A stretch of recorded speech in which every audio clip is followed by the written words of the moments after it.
அடுத்ததாக பார்க்கக்கூடிய ராசிக்காரர்கள் ரிஷப ராசிக்காரர்கள்.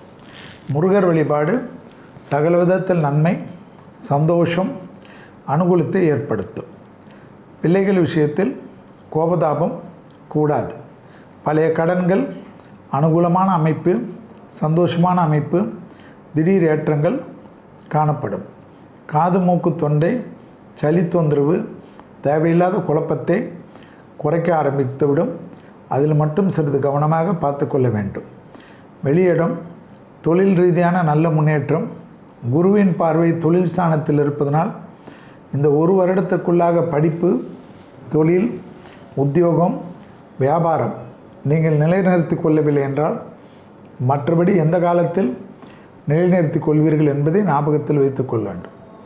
கண்டிப்பாக குருவின் பார்வை அஷ்டமத்தில் இருப்பதனால் மன அழுத்தமும் மரண பயமும் படிப்படியாக நீங்கக்கூடிய நல்ல காலகட்டம்.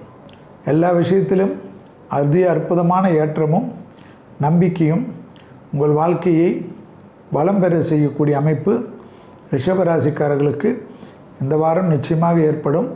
அதே சமயம் வார்த்தைகளில் குடும்பத்திலும் வெளிவட்டாரத்திலும் அதீத கவனமாக இருக்கக்கூடிய ராசிக்காரர்கள் ரிஷபராசிக்காரர்கள் சிறிய உணர்ச்சி வசப்படுவது கூட பெரிய அளவு பாதிப்போ பெரிய அளவு சங்கடத்தையோ ஏற்படுத்திவிடும்.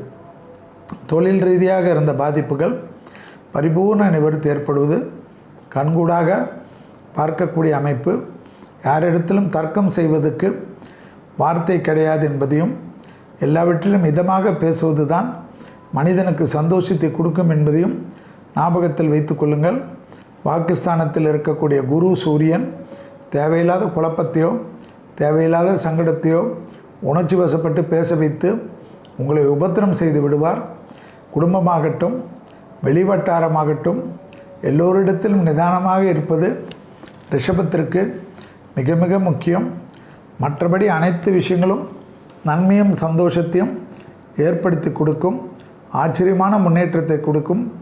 தொழில் நிமித்தமான பயணங்கள் எடுக்கிறதாக இருந்தாலும் சிறிது நாட்கள் உலகத்தில் நிலவக்கூடிய சூழ்நிலை சரியில்லை என்பதனால் சிறிது தள்ளி ஒரு 2 வாரம் பொறுத்து எடுத்துக்கொள்ளுங்கள்.